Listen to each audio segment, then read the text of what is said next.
ஆளுடி ஆளு கொஞ்சம் நீளண்டி. அண்ணே டேய், ரொம்ப நாளைக்கு அப்புறம் இந்த பெட்டர் மேக்ஸ் லைட் வாடகைக்கு போக போகுது. 10 ரூபாய் கிடைக்கும். அதான் நான் தொடச்சிட்டு இருக்கேன். என் சந்தேகத்தை தீர்த்து வைங்கண்ணே. என்னடா இந்த பெட்ரோல் லைட் எப்படி எரியுது? அப்படி வா. இதுக்கு தான் ஊருக்குள்ள ஒரு ஆளினார் அழகராஜா தேவைங்கிறது. அடே கோமிட்டி தலையா, இதுக்கு பேரு தான் கப்பு. இதுக்கு மேல கோழி முட்டை மாதிரி இருக்குது பாரு, இதுக்கு பேரு மேண்டில். இதுலதான் பளீர்னு வெளிச்சம் வர்றது. இதுல எப்படி ஏறியே போங்கண்ணே. என்ன அதுக்கெல்லாம் உடைச்சு விட்டீங்க? ஏங்க இங்க ஆளினால் அழகராஜா கடை எதுங்க? இதுதான். ஏய் நீ இருடி. அது நான் தாங்க.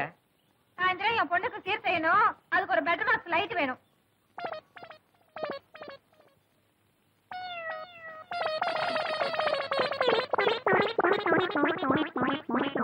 ஏங்க பெட்டர் மேக்ஸ் லைட்டே வேணுமா? ஆமாங்க. இந்த பந்தெல்லாம் கொளுத்தி கூடாதுங்க. அந்தமா அதெல்லாம் ஒண்ணு வேண்டாங்க. அப்ப பெட்டர் மேக்ஸ் லைட் குடுக்கறது இல்ல. ம். கூட வச்சிருக்கவங்களுக்கு எல்லாம் லைட் குடுக்கறது இல்ல. ஆ. அட போமா.